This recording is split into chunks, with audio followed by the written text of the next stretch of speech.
Hello, everyone. Welcome. We're very pleased to see many of you here. I'd like to thank, first of all, the jury, Frau Dr. Gesandte Kepler-Schlesinger, who is our deputy director, Professor Neudeck, who is teaching international economics at the DA, Professor Rachwald, who's teaching international relations, and Dr. Johnston White, who is actually teaching a class on religion and human rights. And before we start, I would like you to fill out those little sheets, opinion polls we've distributed. This is just to know your opinion about the topic, and we'll compare it to the voting sheets that we will distribute during the break and see if there's a change. And now I'll leave the floor to Dasha, who will present the debaters. So thank you all for joining. Thank you. Thank you, Nora. So today we have two teams as usual, the House and the Opposition. In the House, the first speaker is Gernot Streitmeier. He studied law in Graz before. He has no experience in professional debating, but what he says is that his debating skills come at night, usually at 3 a.m., if I'm not mistaken. So he decided to give it a try today with us. The next speaker is Ursula Bittner. She holds a degree in international development from University of Vienna with specialization in agriculture. She also has an MBA degree from the California Lutheran University, and she has been a Secretary General at the Donau Soya Association, so that's why she participated a lot in the seminars and discussions.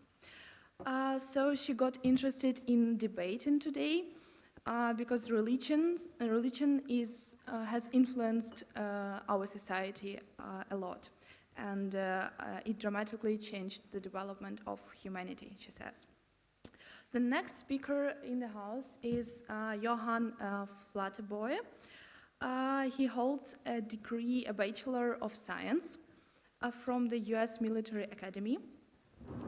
He has no formal debating experience, but he says, I quote, "I do like to tell other people that they are wrong." The next speaker is Guilherme Feierabend. You may remember him from last debate when he got a special prize from our jury. He lived in Syria during the crisis, and he worked with Sunni, with Shia, with Orthodox, Catholics, and Druze faith communities. And after that, he wrote an article for our polemics about the coexistence of different religions, which is I find interesting. So I guess he saved a lot good arguments for us today. The next is opposition. So the first debater in opposition team is Yana Madalena Reit. She's doing DLG program here, and she studied law before with a focus on human rights, but also English and American studies. She didn't have professional experience in debating before, but today is the first, and I hope very successful. The next one is Sebastian Bilowski.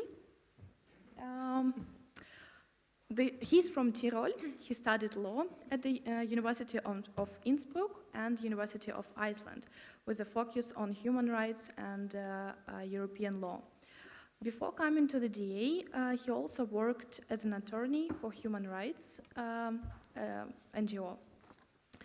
And he says that it's the interaction with people who fled religious persecution that motivated him to debate with us today for the first time on this topic. The next one is Antonia Bierbaumer. She studied law with a focus on international relations. And she also studied history, which, as I know, is her passion. She debated recently on a winning side in a French debate about état d'urgence. as you may remember. And the last but not the least is Gloria Bosicit. She studied European and Comparative Law in Maastricht and Istanbul. She has professional debating experience. She did few legal debates, moot courts. She took part as a best speaker in our first debate here, the Diplomatic Academy. And she also has debating experience in French in our Le Cercle. So I'm very happy to start this debate tonight. And Ildar, now the floor is yours. Thank you, Daria. I'm very glad to see all of you here. Unfortunately, I'm not as pleasant as my colleagues, and I'm here to enforce rules, and I will be chairing this meeting today. So let me briefly inform you on the way we debate here. So we use a modified version of British parliamentary style, as usual. We have the House and the opposition, and every speaker will have 5 minutes for performing their speech. Before finishing their speech, there will be 1 minute, before the speech finishes, you will have me indicating you with a bell ring that you have 1 minute left and 30 seconds left. And afterwards, after all of the speakers have finished with their presentation, we'll have a short break of 15 minutes when you can enjoy wine and discuss the positions of the speakers out there. And the speakers in the House and in the opposition will be able to decide what questions do they have for each other. Then we come to the second part of our debate, which is rebuttal. We have 2 blocks of rebuttal. The first block starts with the opposition asking the question, and then it passes the rights to the House. I do remind the speakers of the fact that the questions have to be short, and these are not statements. You have 30 seconds to ask a question, otherwise you would be rudely interrupted by me. And then the right to ask the question passes to the other side. The second block follows the same rules. It's just that the House starts the same procedure. And then we open the floor for questions in the audience and from the jury. Yeah, that will be the final part of our debates. Then you will have an opportunity to vote. The audience will decide who is the best team, and the jury will choose the best speaker. That's the way we are going to have the debate tonight. So I hope that you will enjoy it, and I give the right to speech to the House. Who is the first speaker? Please,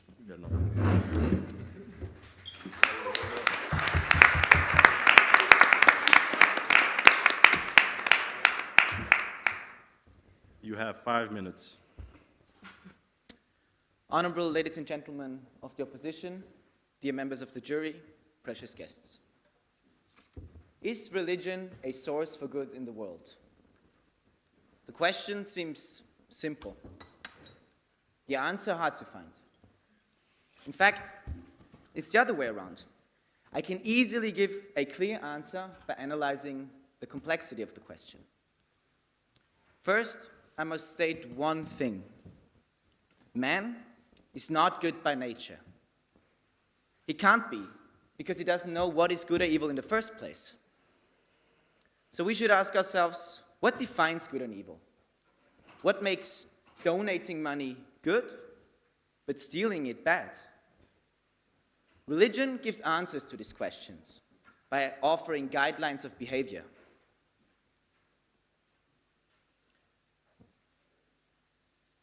By summarizing individual expectations, experiences, and emotions, good or bad, positive or negative. The pain of betrayal as much as the happiness of helping a friend in need. The personal feeling of remorse or satisfaction shared with community creates a moral guidance for those who have not yet been in a comparable situation. What can I expect for myself or my neighbor when doing the one thing or omitting the other. These shared values are at the base of every religion. Believers might call them the Word of God. Others see them as man-made. It doesn't matter in the end, though, because the effect they have on society stays the same. It's the principle of law. The fact that people follow rules they have commonly agreed upon has two consequences. First, it makes them feel safe. And they can rely on a stable system, on a certainty of justice. This is only possible if everyone accepts one and the same authority. An authority that derives from this very accord on a morality that is not the law of the jungle, that is not the winner takes it all. All religious groups have one thing in common, one rule, the golden rule. Do as you would be done by. Do as you would be done by. A message of peace, if you will. A rule that tells you not to put your own interest above everything else. It's the principle upon which every modern legal system is built. And still, we try so hard to deny any connection of our values to religion that we might even give them up before admitting their origins. Now, one might argue also non-religious institutions deliver moral values like peace or ideas of good and bad. I agree. I do not deny this in any way. The question is, though, if I don't believe in any kind of spiritual consequences for my actions, how could I even acknowledge an act as evil? And why would I try to avoid them anyway? Why should I fear consequences whose existence I deny? If I don't believe in sins, then there's no need for me to refrain from them. But still we do. Believers or declared non-believers, we all do, or at least we try to. A pure rational approach reduces mankind to the fulfilling of its basic biological needs: eating, sleeping, sex. And yet, we act differently. We send help to victims of earthquakes thousands of kilometers away. We keep listening to the stories of our elders, even if we heard them for the 20th time. But why do we even care? What I want to say is that a morality that advises you to help somebody else, even if it is to your own disadvantage, is not rational. It's intangible and undoubtedly spiritual. Even if one denies the existence of a higher power for himself, by willingly doing the good instead of the evil, he's perpetually connected with a highly religious idea, which is the human soul. Ladies and gentlemen of the opposition, I want to conclude by answering the question. Yes, religion is a source for good, because it provides life guidance, the rule of law, and morality.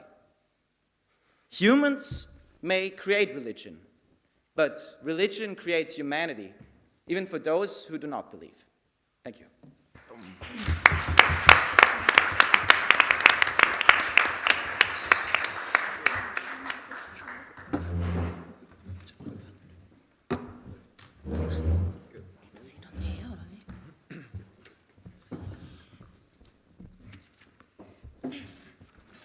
The opposition has 5 minutes.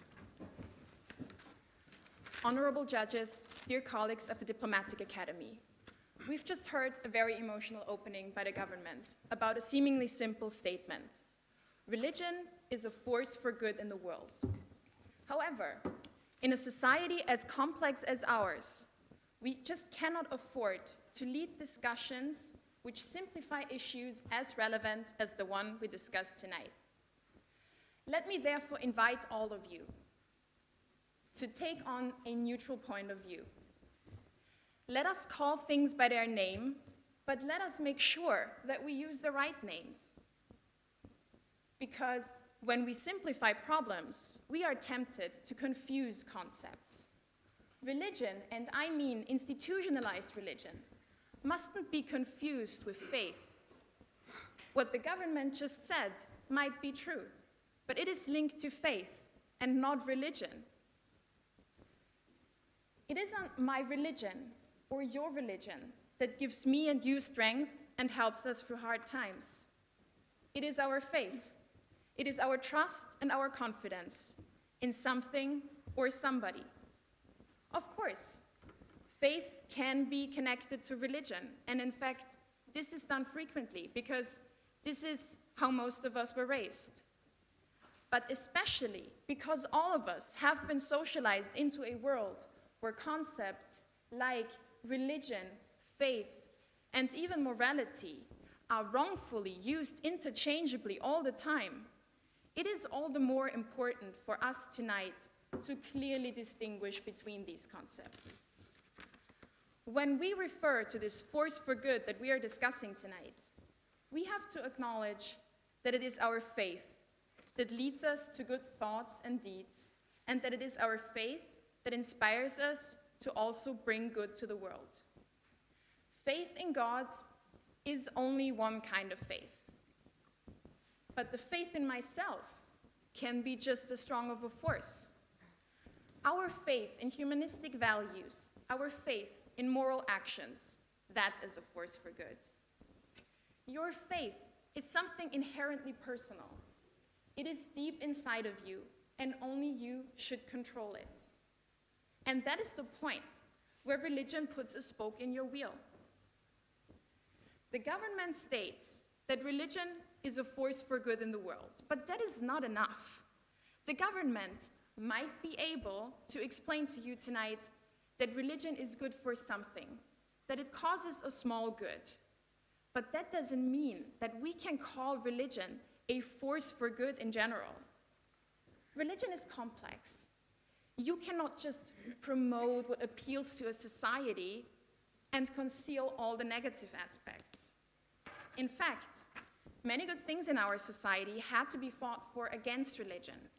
Self-determination, sexual freedom, and the equality of men and women have been and are still restricted by religion. People have been cherry-picking holy scripts for millennia to justify their every impulse, moral or otherwise. But this is not how religion works. Let me explain this to you by using the example of Nespresso. I personally love coffee, and in my opinion, it's good for me. I like this kind especially. However, neither am I too fond of the environmental footprint of Nestle, nor do I like how they treat their workers. However, in order to call myself a fan of Nespresso, I am forced to agree with their policy in total. It is just like that with religion. There is no pick and choose. You have to buy the whole package with all the consequences that come along. Religion doesn't leave room for the evaluation of dogmas or for change. Religion takes away our responsibility to reflect critically. What will be, will be. Let us do the opposite tonight. Let us ask ourselves the following question. Does the good which religion brings to the world outweigh the bad that it causes? Because if it doesn't, and we will see tonight that it doesn't, we cannot call religion a force for good in the world. Thank you.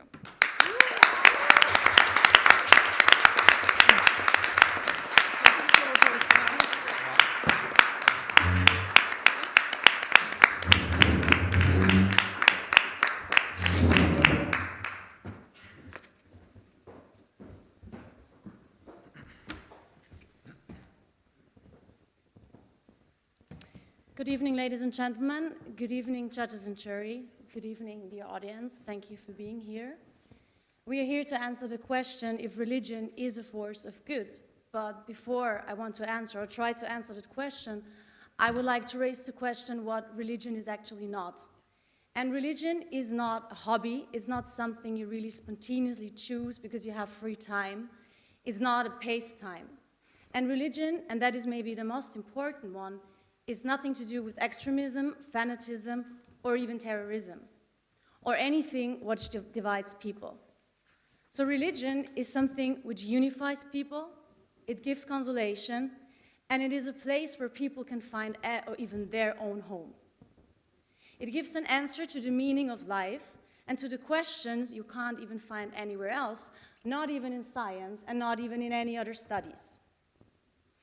The word religion by itself comes from the word religere or religio, which actually means to respect or to consider respectfully.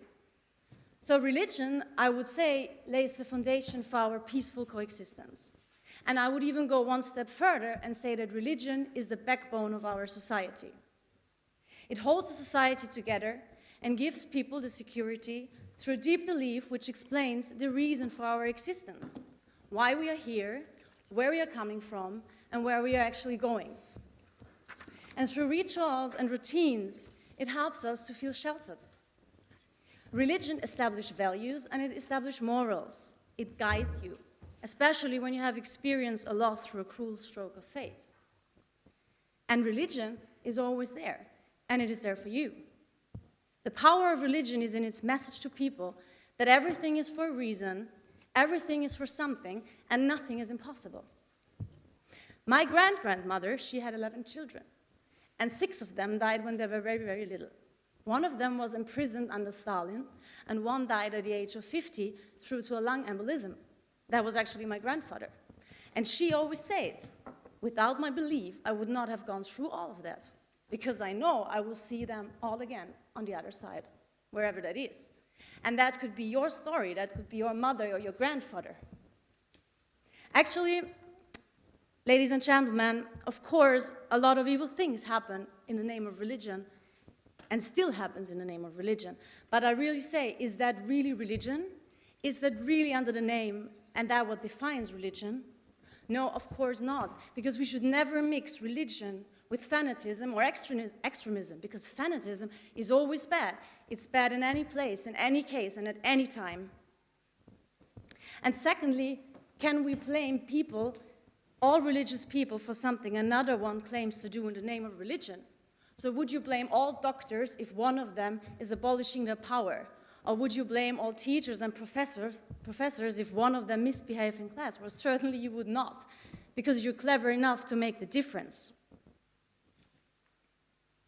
There's really so much good happens in the name of religion, and also in the name of religion institution. To think of charity, religion basically today is charity. Alone in Austria, we have a huge amount of charity organization like Caritas, World Vision, Maltesers, Jugend eine Welt. They help children, they help elderly, they help disabled people, homeless people, well, you all name it. And then recent studies also found out that faithful people are more generous, where I don't say that non-faithful people are not generous, but that's what the numbers are saying. So religion contains the essence of loving yourself, enabling you to serve and love your fellows. So what would the world be without religion?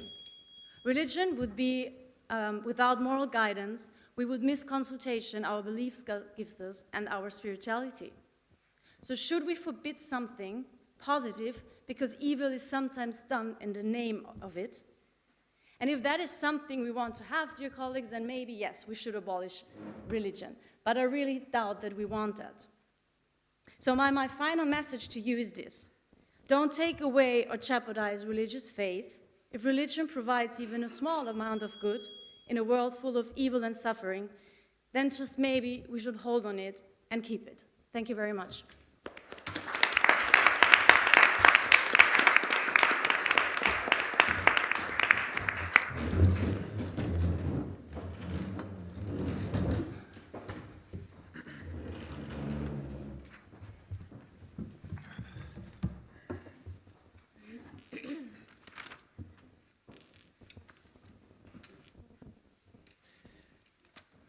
Good evening, ladies and gentlemen.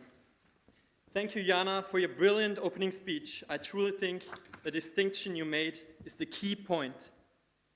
Everybody in this room has his or her personal experience with faith and beliefs. And in my speech, I want to talk about what harm religion does to the individual. And I will do so by pointing out 2 important points. The removal of individual autonomies and the lack of legitimacy of non-religious issues.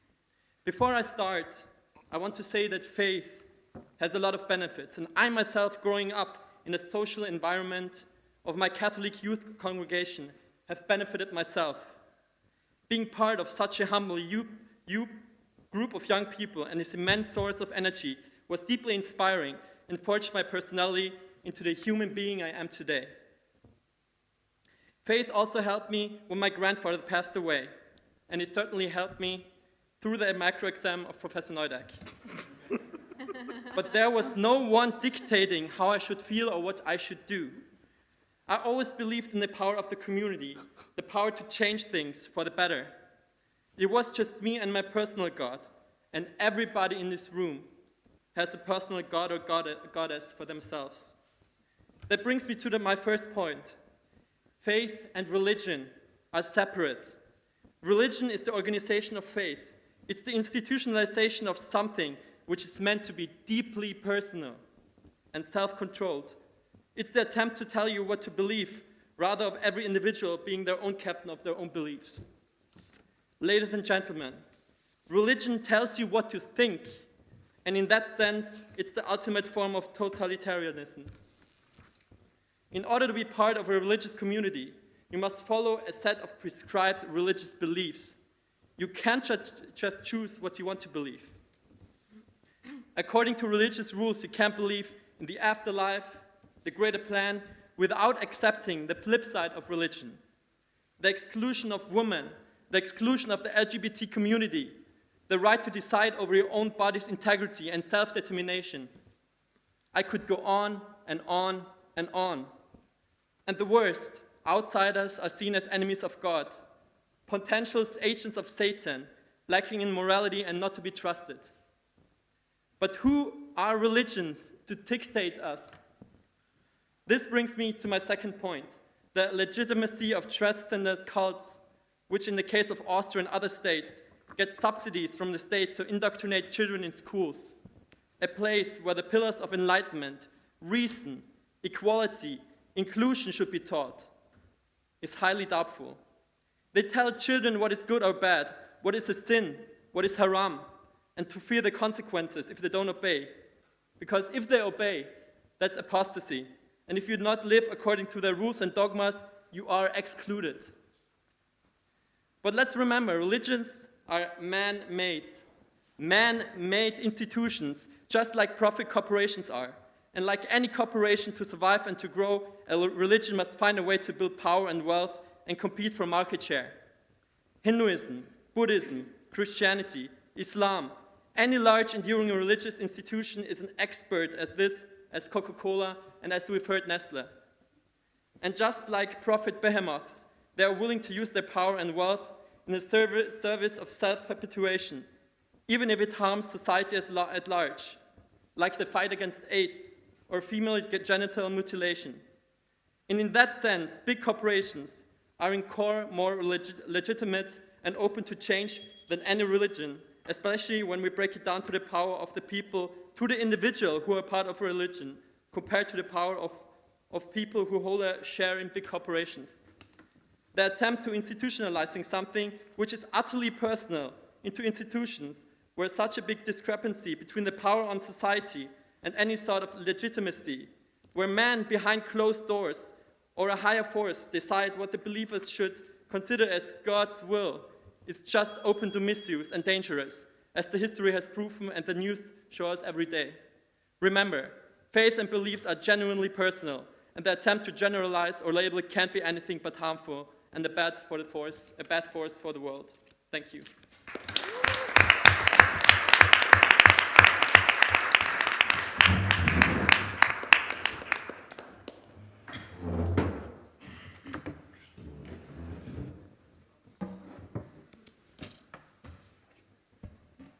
Please, 5 minutes as usual.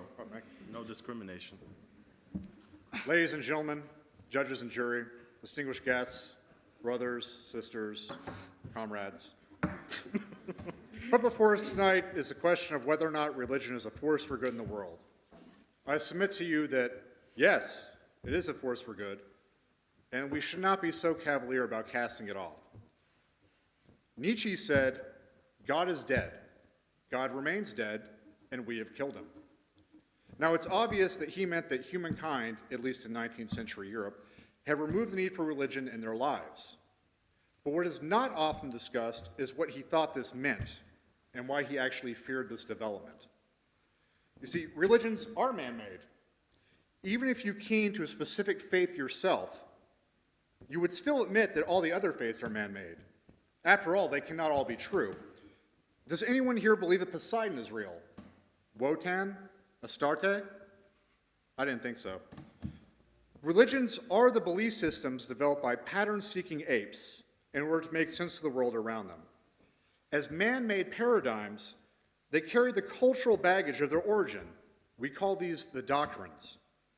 To stick with the Abrahamic faiths, of which I will assume we're mostly familiar here, Judaism carries with it traces of Bronze Age Palestine in the books of the Old Testament. Christianity carries traces of Roman paganism in the holidays that we all know and enjoy, and Islam certainly carries the markings of a 7th century Bedouin society. Yet, if we control for these cultural artifacts and reduce the three faiths, and indeed most religions, to their common denominators, we are left with the following. Do not murder. Do not steal. Be honest. And be good to people, especially those less fortunate than yourselves. Now, I will not argue for a universal or objective morality. I don't think one even exists. But this seems to be as close as we can get to one. Every society has these basic rules, and it seems to be true that any society requires these norms in order to function. That is what religions do. They articulate our common values. The doctrines, the prohibitions on what to wear or eat, and prescriptions on how to prostrate oneself and the like, these are cultural artifacts. Doctrines can be religious in nature, but they are not in of themselves religion. Again, consider the common factors. This brings me back to Nietzsche and the death of God. Now, he was not triumphant about this development. In fact, he was quite pessimistic. He wrote in Twilight of the Idols that when one gives up the Christian faith, one pulls the right to Christian morality out from under one's feet. This morality is by no means self-evident. By breaking one main concept out of Christianity, the faith in God, one breaks the whole. Nothing necessarily remains in one's hands. What he was talking about and what he feared was that religious belief has been so fundamental to the human condition in building our civilization that removing it may lead to ghastly and unforeseen consequences.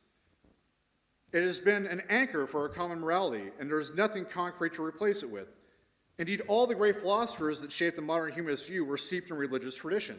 Kant, Hegel, and those comrades of mine that are in Arthur Rockwell's class will know that even Marx had religious philosophy as the basis of their ideas. Nietzsche was concerned what would happen to the entire enterprise of civilization were these fundamental features to be removed. And as it turns out, his fears were well justified. He wrote that in the 19th century, and the 20th century has given way to some of the worst episodes that humanity has authored.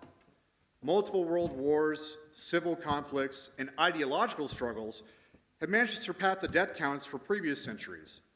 And by and large, it has been religion on the back burner.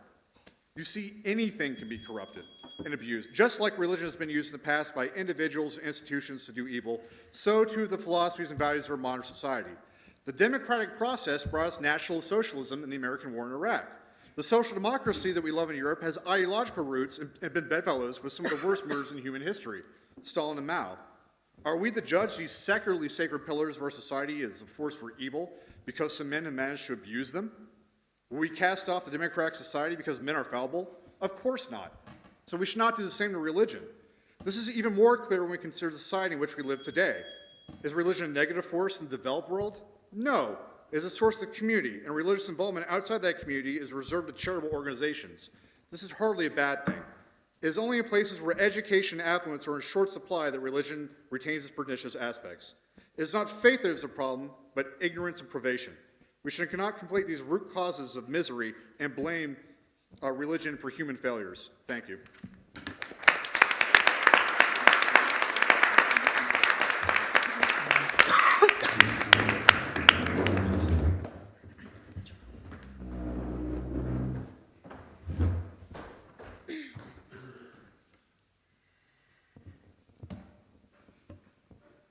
Ladies and gentlemen, good evening.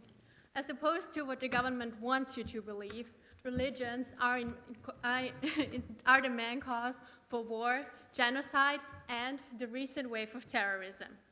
Throughout human history, gods have been misused to justify almost any cruelty. By definition, religions are characterized as a group of people sharing common traditions and values, thereby creating an us versus them mentality. Religious differences cause mistrust, animosity, and misunderstandings. They form a community ready to defend themselves, if necessary, even with military means. This is where the conflict arises.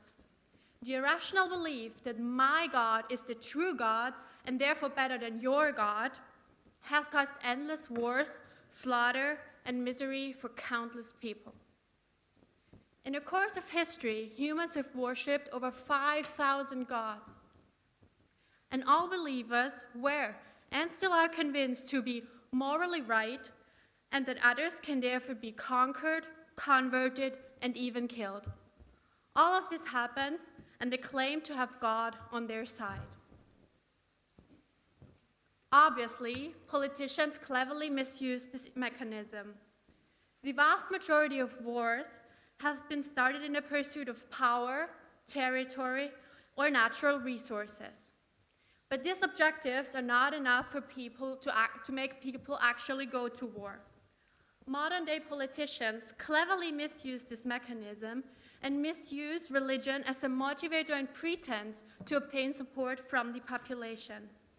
The construction of public enemies functions as legitimization for foreign policy. More than any other political ideology imaginable, religion is a powerful motivator and humans fight for it. Yet, here we are in the 21st century. Religious differences are still dividing us, holding us back from reaching our full potential. The so-called war on terror, by which we are affected by the most, is the Western Christian world against Arab Muslim states. Civil wars, like the one taking place in Northern Ireland, where Protestants fight against Catholics. Sri Lanka, Buddhists fight against Hindus. The Central African Republic, where we have a Christian majority fighting a Muslim minority. And, as always on the plate, the situation in the Middle East, where we can observe today a growing battle between Sunnis and Shiites. The list is endless, and the conflicts continue. In the age of globalization, religion regains significance. In times where everything is challenging and changing, they offer shelter and stability. When political alliances break apart, as happened in former Yugoslavia in the early 1990s, Serbs, Croats, and Bosniaks were divided along Orthodox, Muslim, and Christian fault lines. Today, Bosnia-Herzegovina can be considered as a failed state within Europe. So let's face it, if religions were somehow abolished, there'd be a much better chance of no more wars. There'd also be less hatred, because a lot of hatred in the world is sectarian hatred. Ladies and gentlemen, ask yourself the following question. Have you ever heard of atheists killing in the name of atheism? Well, I have not. Thank you. To conclude, it's safe to say, religion has caused more terror, torture, and murder than any other phenomenon on this planet. My argumentation has proven religion is a force of bad in this world. Thank you.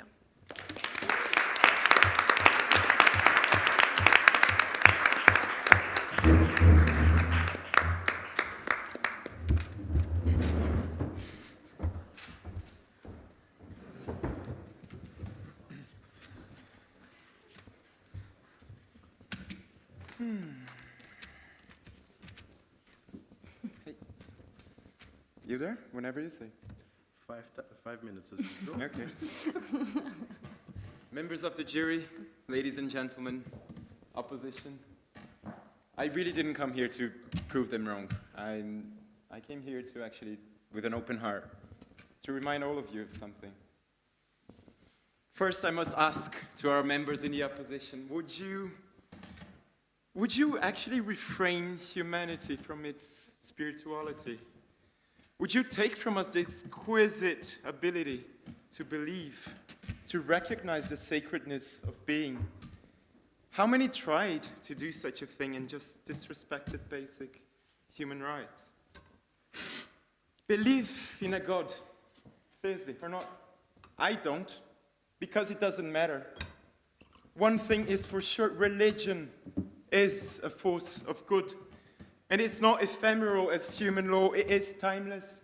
It pervades our history, it carries culture, identities, it carries principles. From the very first human, we believed in something else. However, I don't want to talk about established, institutionalized beliefs. Let's keep, seriously, 3 steps back. I want to talk today about spirituality, or as you guys like to say, faith. We're not here to discuss the existence of a God or not. Religion and spirituality are independent of an external Lord. Being spiritual transcends gender, orientation, ethnicity. It is recognizing the sacredness of each being. Having the ability to have faith in something else, and it is inherent to humankind. Think of love. Can any other species, can anyone else love as we do? Oh, we all know. Love hurts. Goes deep. Love do hurt. Look at the story of Paris and Elena. Look at the stories of Romeo and Juliet, for Christ's sake. Dear opposition, can you explain love? Can you come here and yeah, explain love? And since you cannot, I ask you, would you ever abolish love? It caused so many tragedies, so many wars. But the question is, can you? We as human beings, we're a mosaic. You take a piece out and we lose a bit of what we are, of who we are. We become closer to machines. Spirituality as love is a part of that mosaic. Would you be disrespectful enough to other cultures to abolish a syncretic Umbanda in Brazil that empowered so many women and slaves against their masters? Are you so arrogant to abolish a shaman who see beyond and shares so much to their tribes? We all have our spirituality within us, and that independence of an institution. It is human. It is a part of you. Dear judges, this goes off script. I really want to ask you something now. Have you ever had moments when the pure fact of existing brought you joy? You smiled without having no apparent reason for that. Have you ever seen the trance that the religious communities have in their dances, in their prayers, in their... Basically, my point here is that so many scientists tried to explain the spirit, and they either failed or created chimeras. However, when one reads mantras, sutras, and religious scripts, one can find so strong similarities in its description of the unexplainable. From the Far East to the senzalas in Brazil, they all point to the very same direction, to the very same archetype. This is why we have monks, shamans, prophets, and other enlightened people trying as much as they can to discover the mystical part of our beings. Do they have all the answers? However, does science have? Saying that religion is not good for modernity is being arrogant enough to believe we're already in the ultimate stage of our development. However, there's a lot to be discovered. There's a lot to be built by every field of knowledge. And along with humanity and science, faith will evolve, and it will correct its mistakes. If we're all gods and goddesses, if no one is, if the gods are up above, or if the gods are just mingling within us in nature, these are questions for the wise. Let's please give science for the scientists, love for the poets, please, and leave religion for the mystical. Then let us work together in these modern times and make all these forces become forces of good. Praise Son Goku, Ashe, Inshallah, Allahu Akbar, Amen, Om. Thank you very much.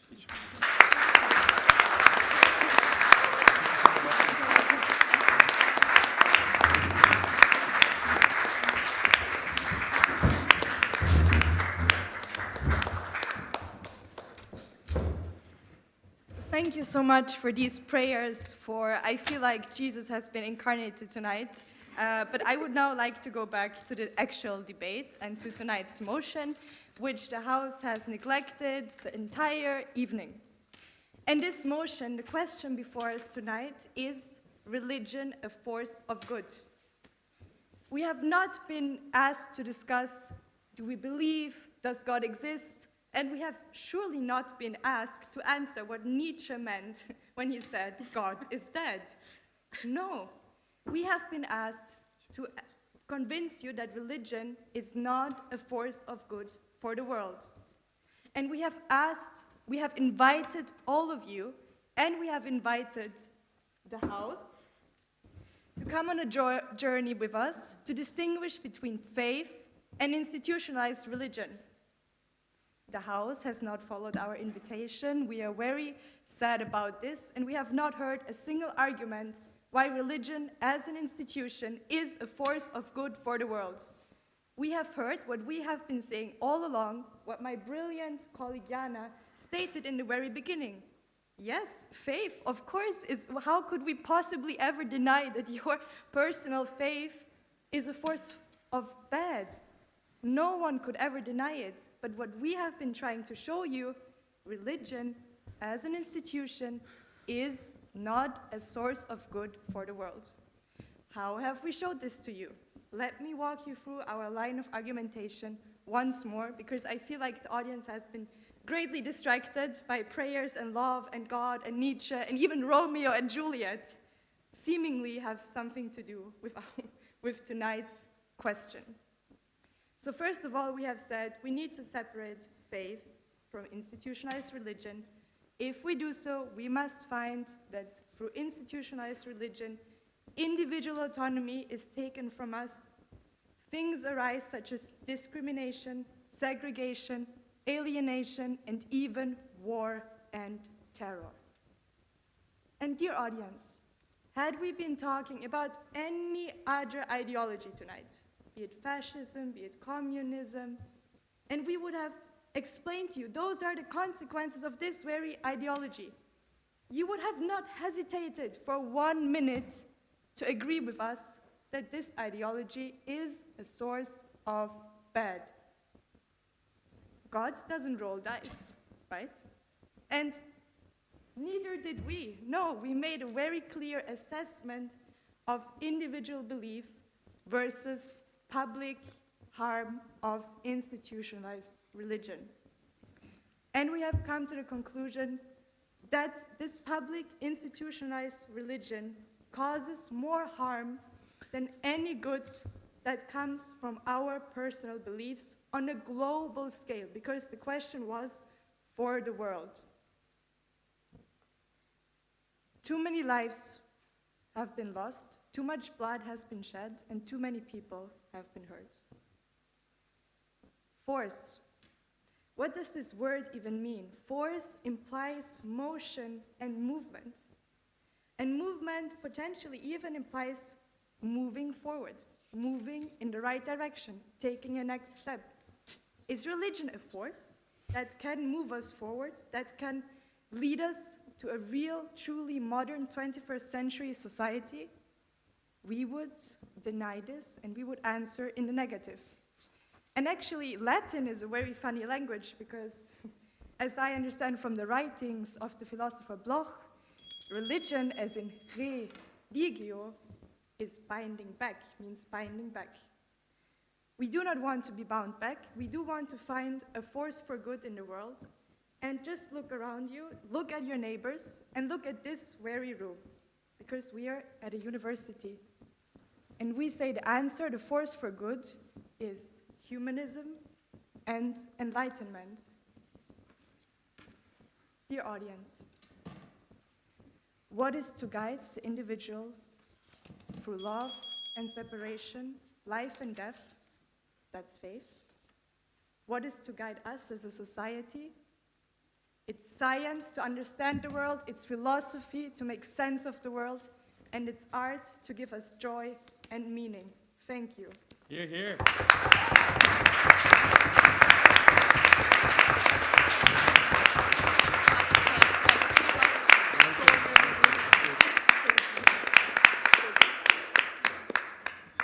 I thank the House and the opposition for their arguments and speeches. Now we are coming to a short break of 15 minutes, and we will collect your opinion sheets Meanwhile, distributing the voting polls. So please do come back in 15 minutes. There is wine to be served in the other room. Do please enjoy it. I hope that we'll see each other very soon. Ladies and gentlemen, we are, I guess, ready to start again. So this is the second part of our debate, which is the rebuttal part, the actual debate part. I would like once again to thank the House and the opposition for their presentation. And now I would like to remind you of the rules that we have. So now we will have the first block of 10 minutes for questions and answers between the House and the opposition. The opposition has the right to the first question. You have a small amount of time, 30 seconds, let's say, to ask a short and precise question for the House, and the House has around 1.5 minutes to answer. And then the House asks the next question, and the opposition answers, and it goes on like this up until the time runs out. And then there is a similar block when the House has the right for the first question. And then we open the floor to the audience and to the judges. I do remind you of the fact that you have voting slips. Do please not forget to vote, and do please be objective. So let us start, and the opposition has the right for the first question. 10 minutes start. Okay, I will begin with the first question. The government stated that all world religions reduced by a maybe undesirable cultural practice leaves us with moral guidelines, and I would like to know who decides what to take away, because it definitely isn't the believers. Thank you. You go ahead.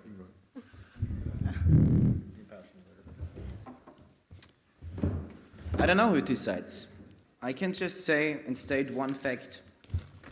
When we're talking about morality, we're talking about human rights maybe as well, our values. And where do our human rights come from? They're definitely secular right now. From the UN maybe, from the European Union, from our state. I don't know. But when you look at the first Declaration of Human Rights, the Declaration of Rights in Virginia in 1776, there's definitely a connection to belief, in this case to Christian belief, to values that come from religion. So I can just say it's really hard to distinguish religious values with our secular values. They're all interconnected. I don't have the right or wrong answer, but this is where it's lead us. So, yeah. So the House has the right for a question. I will go for the question as well. So, Gloria, you said we should rather go only with humanity and enlightenment and ignore any religious values. I actually come back to my point from before. Where do the values of humanism and enlightenment come from? Where did they get the idea of the law of nature, the divine law, which they considered, Hugo Grotius considered them the same? So they took it out of faith, religion. If this is true or not doesn't matter. But we see this as secular right now, which is maybe it is not. But they took it from a religious perspective. I could not understand the question in your statement, but I will still reply. I would say that, of course, human rights may have a religious root, but also I would just directly have liked to ask you if your team is aware of the fact that the European Convention of Human Rights is not signed by one European state, which is the Vatican. And why is that? Why do we say that human rights are so important to the religious institutions? We have been arguing this whole night that faith is good. So some moral guidelines, some values, of course, of your personal faith, to respect thy neighbor, this can by definition not be a force of bad, but institutionalized religion is not a force for good, and you have not been able to give us a clear answer and prove us wrong.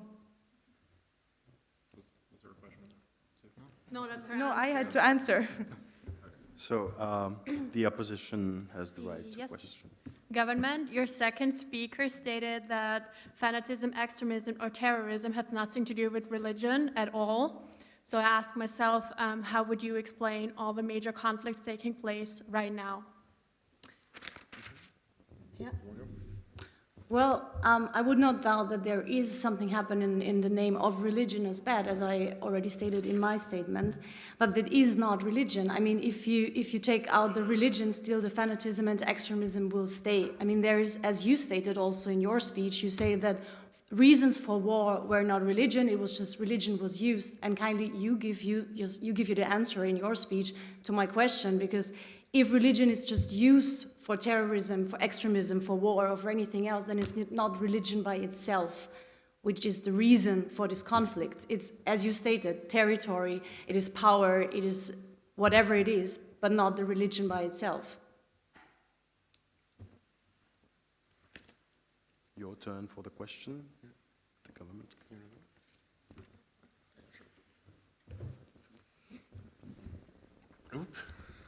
Before you do that, can I?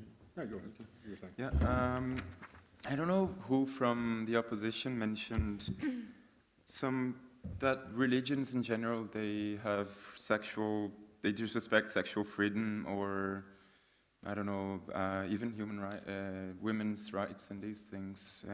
Of course, it's real. Some religions, some institutions, actually. But what would you say about, I don't know, Tantra? Tantra is not only a matriarchal religious philosophy that is attached to a religious system of Hinduism and sometimes Buddhism, but it's matriarchal, it's sensorial, and it is considered come to the sense therapy of the through question. pleasure. You're running out Yeah, of what time. would you say about other religions, the diversity of it? That's the point. I think I talked about that, so I'm going to answer it. Today or tonight, we're talking about religion as a force for good. We're not talking about individual religions. And I think we clearly stated that religion, the institutionalized form of religion, has to be discussed as such. So if you pick out a few examples of individual religions that might not infringe certain human rights, sorry, but for me that isn't enough. There are plenty of other examples where freedoms, be it sexual freedom, be it the equality, as I said before, between men and women, are in fact infringed by religion, in very broad terms, I think. You're right for a question. I think, Gernot, you mentioned, or you were talking about religion provides us with guidelines and safety and laws. Do you deny that in our society the rule of law and the state should provide us with those guidelines and safety? No.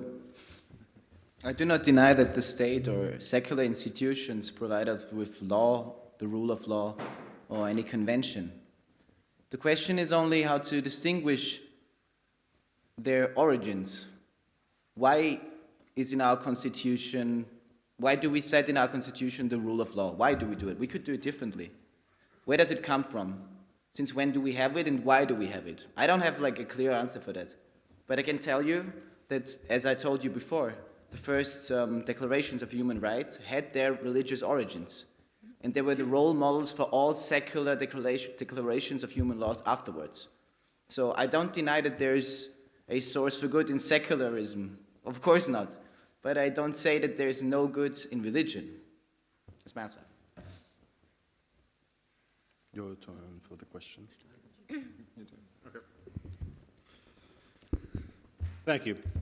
You guys seem intent on trying to divide faith from religion, and in doing so, you try and say that religion is just institutions. And then you also said that you can't drill down on certain religions to point out the good stuff, but your argument seems inherent on drilling down specific bad things about institutionalized religion. What would you say to the faith traditions and religions that don't have strong institutions and do not have these same traditions you keep talking about? I would say that you're taking us too literally, because institutionalized religions does not mean they have huge institutions. It means that they are institutionalized and thus politicized, and thus they claim to have the monopoly of truth, the monopoly of power. And such things like monopoly of truth and monopoly of power can never lead. I think you have really misunderstood the question tonight, because the question was, is religion a force of good for the world? So we have looked at the global impact, of religion, and we have defined for our debate religion as institutionalized religion. Unfortunately, you did not follow this definition that we have given, and I would just be really curious what arguments you could give us, because you have not given us any, to prove that even institutionalized religion provides sources of good. We ran out of time, so that is now the Can we time. raise one more question? No. No, we'll have another round of questions. Now it's round number 2, and you can raise a question. Thank you, Ilda. Yeah.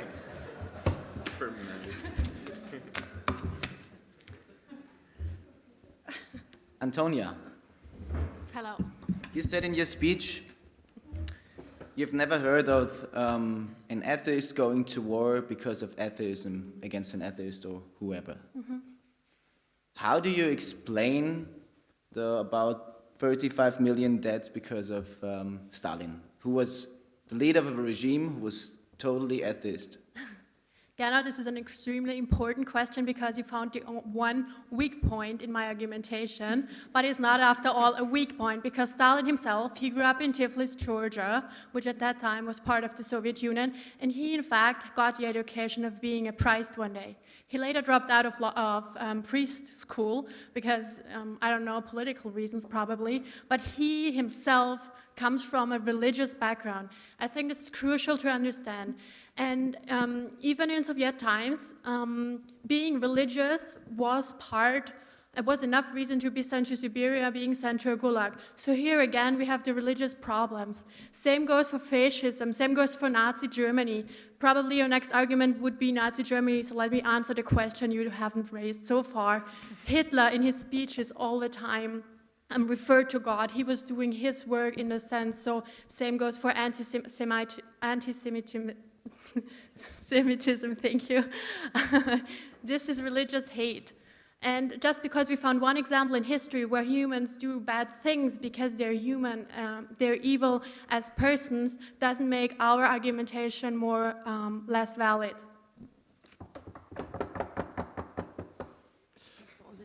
This is interesting. Thank you, the opposition. Your turn.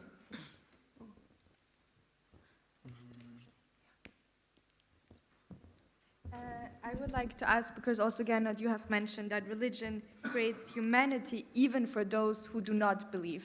And again, I would like to ask you then, how do we explain the jihad, the crusades, the fights, the wars against the unbelieving, the non-believers?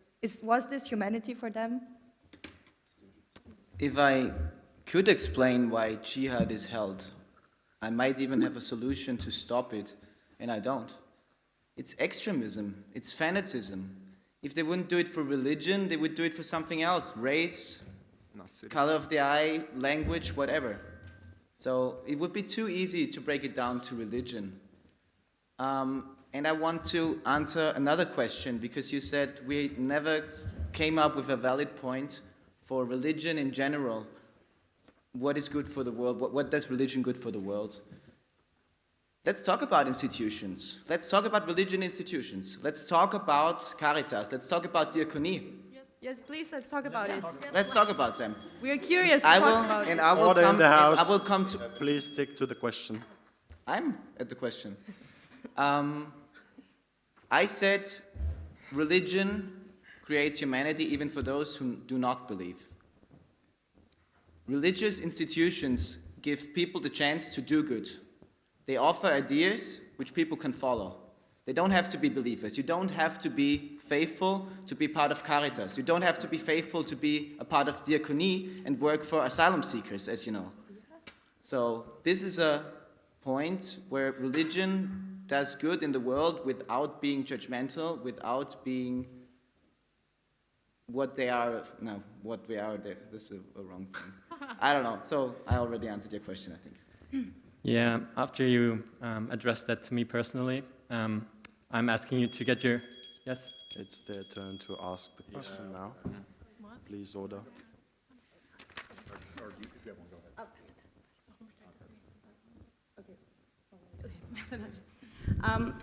I would like to raise the question because we don't doubt that there is a lot of evil things happen in the name of religion, as I stated in my statement again.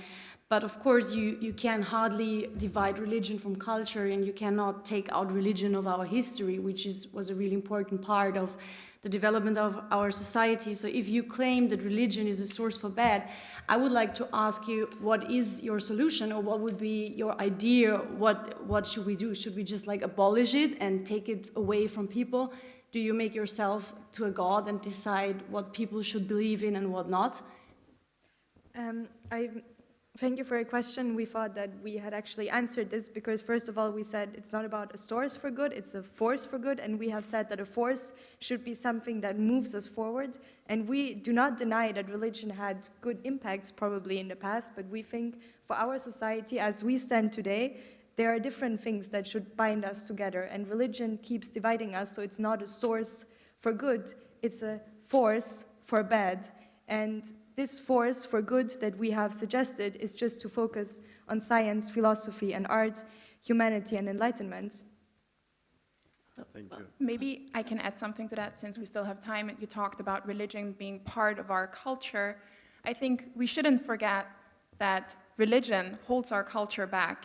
Just think where we could be today and what religion has done to our culture. And I'm not talking about cultural artifacts being destroyed. But I talk about religion imposing their own idea about culture, restricting and forbidding certain things in culture forever. How many great thinkers have been imprisoned because of their great thinking? You're running out of time. Please, a question. Oh, that was the question. No, charity question. Oh yeah, I want to raise the charity question. I'm just going to reply to the question what is imposed. I think you should get your facts straight. And in fact, Diakonie, Caritas are mainly funded by the state. They get their funds, and I know the numbers from Germany, from 85% of the funding comes from the state. So that this caritative argument you're making here is just not true. And also, giving to the poor, giving water to the one who is in need of water. The sense of the question, please. I don't know, what is the question? Sorry? Question, What is the question? Question. I was answering the question. I was saying that it's just a... I was answering Gernot's question. I was just saying that the facts are not right. It's your turn to ask the question for the House now. So do please ask one. Well, I mean, there was nothing to ask questions because there were no arguments posed by the House here today. So you are refusing your right to ask a question? Okay, I got one. Well, yeah, the House? No, Well, plenty. You're done as well. Then we close the second part so quickly. And we open the floor. No, you close it? Well, you refuse.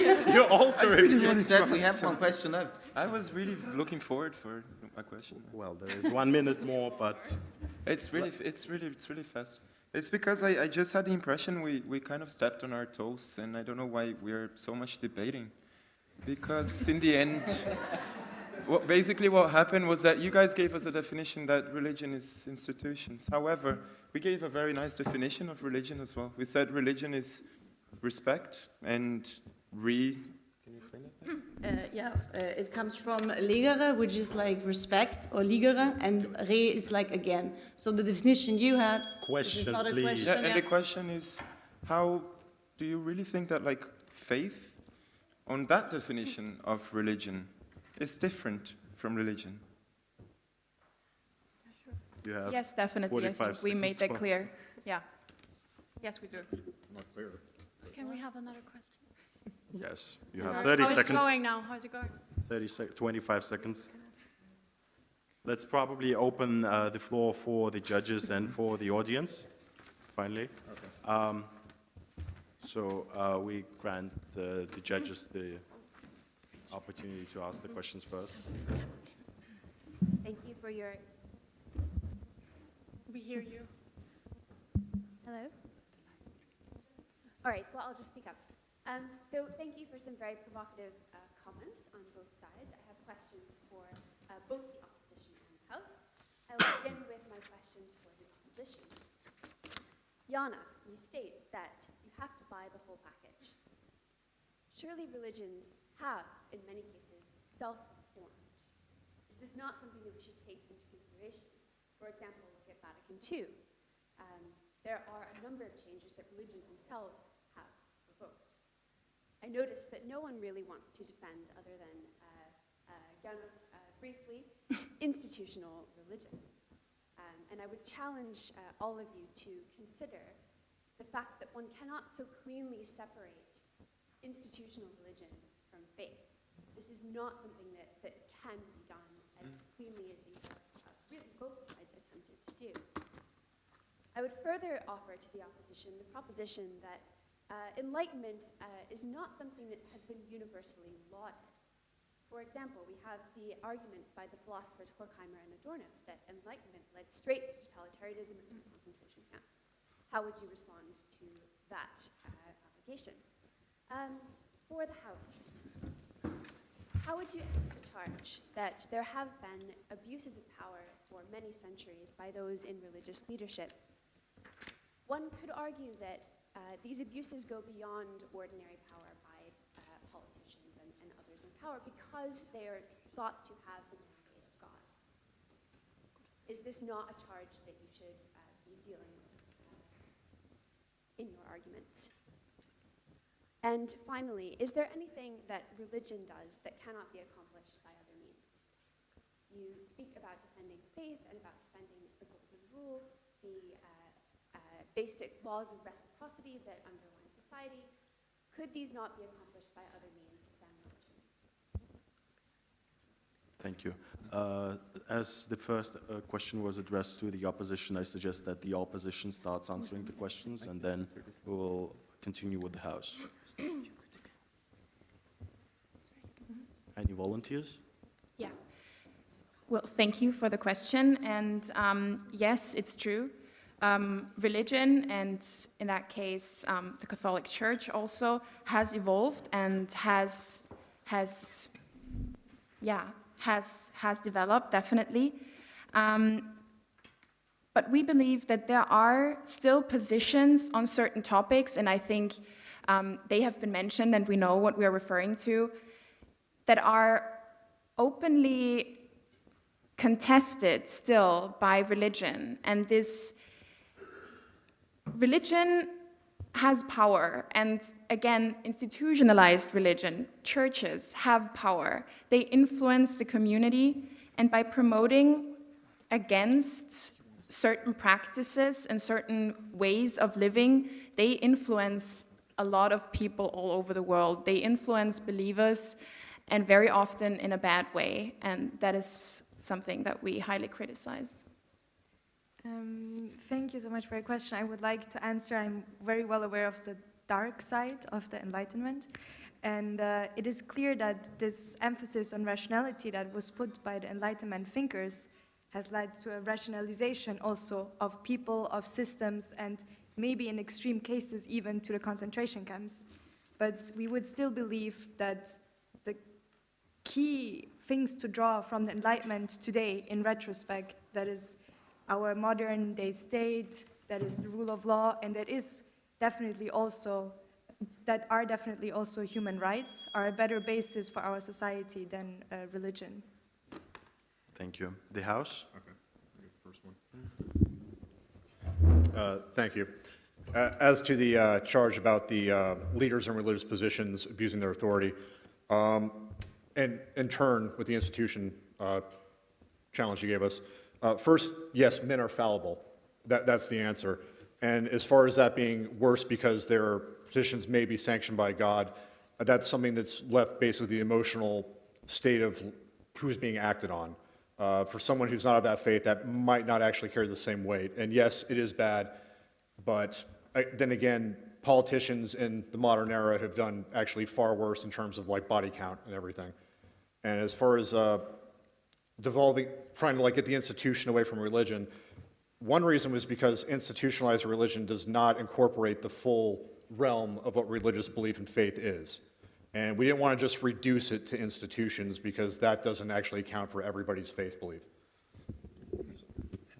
Hey, the second part of your question, I suppose, is who would make these morals, these laws, in case if it wasn't religion? Was it? Just to make sure.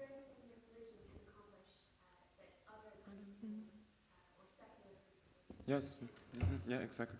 So I think that the first question we have to ask is who would do that? If we have the big discussions about objective, universal morals and principles, we have the UN, which is kind of Western, trying to apply our principles all over the world, and it's tricky. When we ask who would create all these nice human rights, these nice principles, these nice laws and morals, is it science? Would we give scientists to create an objective moral? Would we give politicians? Would we give that to states? Or could we give that to the regional traditions of the small communities and diverse communities in the world? My final point is that I really don't see a big difference between religion and faith communities and small faith. Thank you, the House. Any other questions from the judges? Professor Ahmed?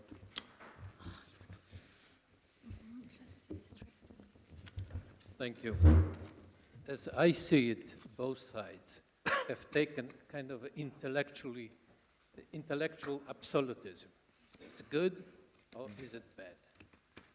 May I ask if you could put the question in terms of a balance, that there are elements of both, and perhaps under different circumstances, one side prevail, and under different circumstances, another one would. Thank you. Thank you, Professor. The House, please. Well, yes, absolutely, and we've alluded to the fact that it goes both ways. There's been bad done and good done. The reason we've basically keen to this part of it is that's what the debate was. Is religion a force for good? And so we took that route. And yes, in other circumstances, things could be different. It's because it's about man. Like, man is fallible and man does these things, and what man does with religion or any ideology is pretty much, what men have done forever. I don't think that we have to find a balance here. I think we have to ask ourselves, what is the goal of mankind? And I think we all agree, especially since we're here at the Diplomatic Academy, that is world peace, or at least something close to it. And as we've seen today, and as it has been proven, religion is far too dangerous to be institutionalized and to be instrumentalized by politicians as to leave it a force like that. So that's why I think, no, we don't have to balance it. It is clear that the opposition is right in this point. If I may continue, one short one. I think you used the phrase of abolishing religion. If so, what would you find as a replacement for religion, and wouldn't it be by any chance a secular religion? Mm-hmm. Interesting question. I did talk about abolishing religion, that is true, but just to let the audience imagine a place without religion, and this was more like a mind game. The discussion tonight is not about how actually abolish religion. This is not the question of tonight, but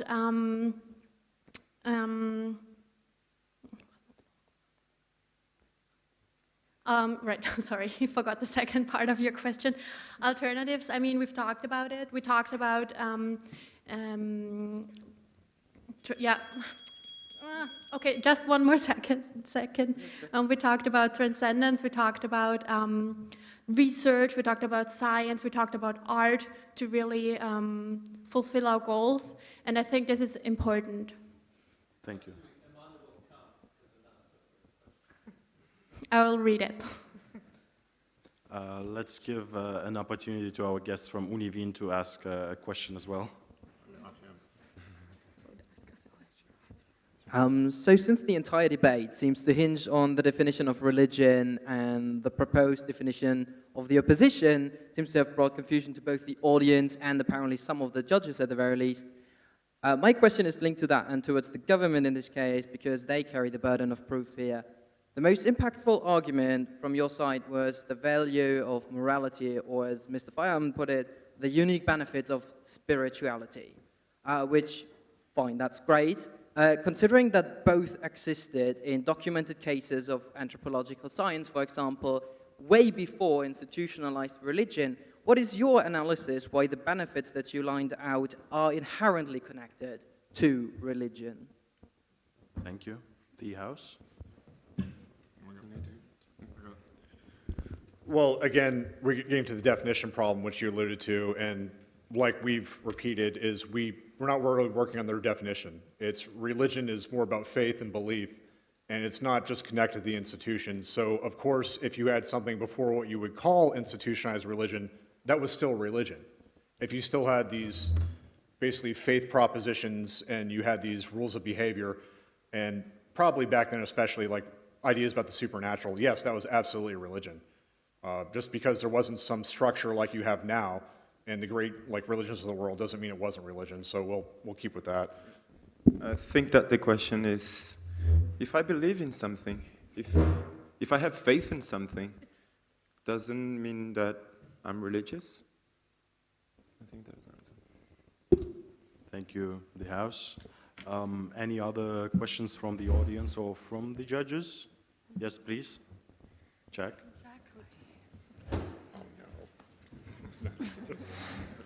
I kid. Thank you. This question is for the opposition. You asked that we imagine a country where religion has been forbidden. We actually have an example of this. This is called North Korea. Since you are proposing that religion is a force for evil in the world, is it right what North Korea has done to religious believers when it was putting them in concentration camps or killing them? Thank you. The opposition? Well, it's really, really important to distinguish here. I mean, North Korea is a regime, is a political regime, and I mean, I get your question, but still, we're not talking about North Korea. We're not talking about what regimes do to people. It's basically the same argument with Stalin.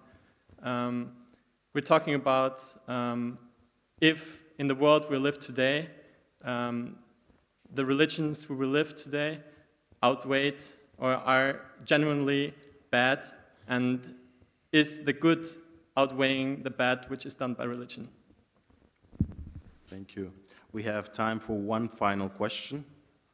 Yes, please. A question to the government. Do you think that atheists can act good? Yes, of course. I'm one. There you go. Like, you can act good. That doesn't mean that basically the cultural milieu in which I live and I got my values, I can realize that where those came from. I realize that Judeo-Christian civilization is part of why I believe in certain ideas about human rights, even though I don't believe in a God at all.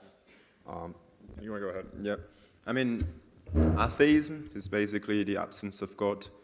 And as I said in my script, religions, spirituality, faith are independent of an external Lord. You can be an atheist and have your own faith. You can be atheist and you can believe in something more. That's my point. 1 more minute left. Any short questions? Yes, Fred? Really quick. Well, okay, Thank I'll be you. quick. For the opposition, it's a little bit of a curveball to finish it. Thank you very much for starting talking about the definitions. It was nice that you separated out religion and faith. You then proceeded to talk a lot about faith, and I feel like that was sort of to the exclusion of religion. So my question is actually about the definition of religion and why that isn't faith. I'll say here, I am a proud follower, an ardent subscriber to Arsenal Football Club. Thank you. I go at regular intervals to a single location. I participate in ritual with other people there. We engage in ceremony for 90 minutes on the pitch. Let's go, Gunners. It's faith. I'm sure you would agree with me that's faith. It's certainly institutionalized and it's certainly organized. Why, fundamentally, is that not a religion? And surely it is not good for this world. It is good for this world, no? Yeah, Gunners. Your position? Fred, thank you so much for your question. I hope I have correctly understood your point. We have separated faith and religion in an attempt to counterbalance this kind of biased notion that was given to us. So religion is a force for good, discuss. We would say, of course, this is institutionalized, but what is special about religion also is that, as we have said with the Espresso example, you have to take the whole package, you have to accept, and you always exclude others. And this goes to a point that the rights of others are curtailed. This is the rights of women, the rights of the LGBT communities. And we think we have shown today that this is not a force for good. Thank you for your questions and answers. I hereby close this session. We will have a short break of 5 to 7 minutes so as the jury would be able to decide who the best speaker is. Meanwhile, do please use the voting slips. If you don't have one, do please come here and get one. And we will choose the winner and reassemble in 5 minutes. Thank you. So thank you, everyone. First, we're going to announce the result of the poll that we did at the beginning to see where your opinion stood on the topic. So at the beginning, we had 21 points for the House and 12 for the opposition. And now we're going to announce the result of the vote. Any minds? Yeah, shoot. 30 points for the opposition, 8 for the House.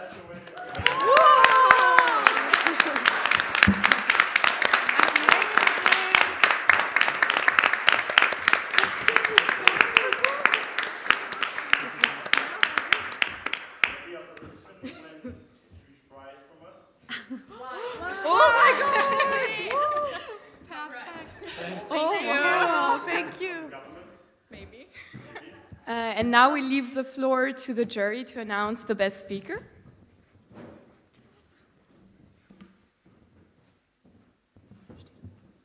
So first of all, I would like to congratulate all of the speakers and the audience participation, and of course, our very dutiful, cheerful, and wonderful moderator for doing such a good job this evening, keeping everyone on track with good humor.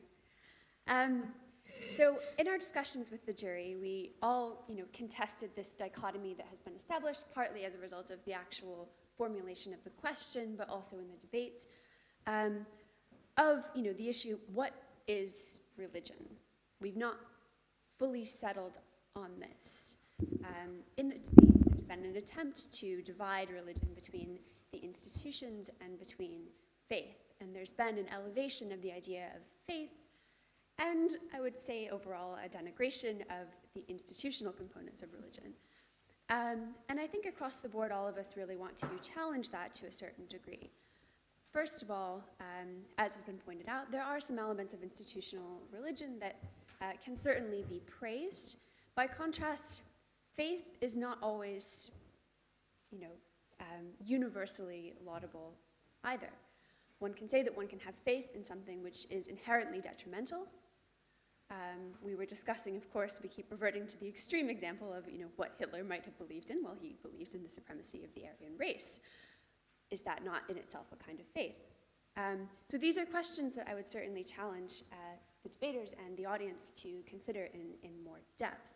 And Professor Rockfald has very well reminded us that when we're speaking about alternatives to religion, Immanuel Kant offers an answer, which is human reason. And again, we can go down the path of the dark side of enlightenment and reason. But it is also worth considering to what degree human reason can offer itself as a way forward, not necessarily in conflict with religion, but perhaps alongside it. So on that note, I would like to offer the results of the jury discussion. This evening, we would like to offer 2 prizes. We couldn't simply decide on one, and one from each team. So our first prize goes to Yana, in particular for her initial talk and her example of an espresso. Very well done, Yana, for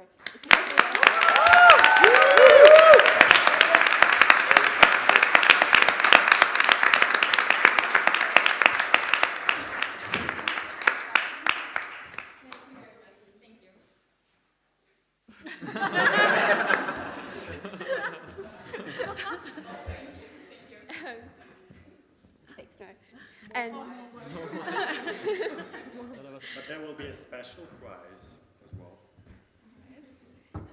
And our second prize goes to a member of the House for a very good speech, but particularly precise responses in the question and answer session. And this prize goes to Yohan. Oh.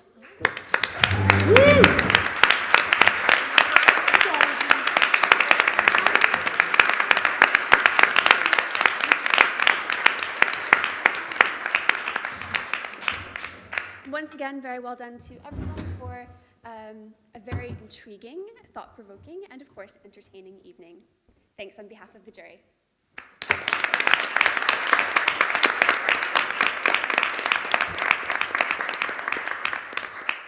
Unfortunately, we have only 1 cup for the winner, so you will have to split it, apparently. I'm not sure what are we supposed to do now in this situation. But we would like to, probably, we would like to thank you again for participating in this debate. We are very happy to see all of you here. Now, as the Debating Society of MICE 21, we are resigning this year, and we are passing on to our next generation of students, so DLG 54, MICE 22, and new ETIAS. We are looking forward to pass on our society to you. Do please write an email to us, and we will see what is going to happen to our society. And that's the prize coming. That is supposed to be shared by you guys. Yohan? What's happening? Are you going to find it? That's your prize. Oh. It's our prize. Yeah. No. Yes.